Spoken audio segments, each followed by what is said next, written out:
നടിയെ ആക്രമിച്ച കേസിൽ വിസ്താരം അന്തിമഘട്ടത്തിലേക്ക്. അന്വേഷണ സംഘത്തലവനായ ഡിവൈഎസ്പി ബൈജു പൌലോസിന്റെ വിസ്താരം തുടങ്ങി. കേസിൽ ഇതുവരെ 260 സാക്ഷികളെയാണ് വിസ്തരിച്ചത്. മാർച്ച് 31-നകം വിചാരണ പൂർത്തിയാക്കണമെന്നാണ് സുപ്രീംകോടതി നിർദ്ദേശം. നടിയെ ആക്രമിച്ച കേസിലെ നിർണായക വിസ്താരത്തിനാണ് ഇന്ന് എറണാകുളത്തെ പ്രത്യേക കോടതിയിൽ തുടക്കമായത്.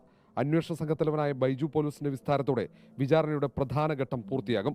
കേസിൽ ഇതുവരെ 260 സാക്ഷികളെയാണ് വിസ്തരിച്ചത്.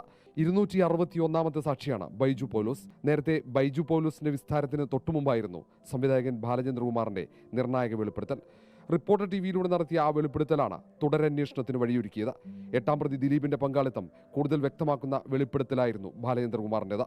അന്വേഷണത്തിന് സഹായകരമായ ശബ്ദ സന്ദേശങ്ങളും രേഖകളും അടക്കം റിപ്പോർട്ടർ ടി വി പുറത്തുവിട്ടിരുന്നു. ഇതുവരെ ബാലചന്ദ്രകുമാറിനെയാണ് ഏറ്റവും ദൈർഘ്യമേറിയ വിസ്താരത്തിന് വിധേയമാക്കിയത്. 40 ദിവസമായിരുന്നു വിസ്താരം. ഇതിൽ 37 ദിവസവും പ്രതിഭാഗം അഭിഭാഷകനാണ് ബാലചന്ദ്രകുമാറിനെ വിസ്തരിച്ചത്. മാർച്ച് 31-നകം വിചാരണ പൂർത്തിയാക്കാനാണ് സുപ്രീം കോടതിയുടെ അന്ത്യശാസനം. ഈ സാഹചര്യത്തിൽ അതിവേഗത്തിൽ വിചാരണ പൂർത്തിയാക്കാനാണ് കോടതിയുടെയും പ്രോസിക്യൂഷന്റെയും ശ്രമം. അതേസമയം ദൃശ്യങ്ങളടങ്ങിയ മെമ്മറി കാർഡ് പരിശോധിച്ച സംഭവത്തിൽ റിപ്പോർട്ട് സമർപ്പിക്കാൻ ഹൈക്കോടതി ആവശ്യപ്പെട്ട സമയം 7-ന് അവസാനിക്കും. വിചാരണ കോടതി ജഡ്ജായ ജില്ലാ പ്രിൻസിപ്പൽ സെഷൻസ് ജഡ്ജ് ഹണി വർഗീസിനാണ് അന്വേഷണ ചുമതല.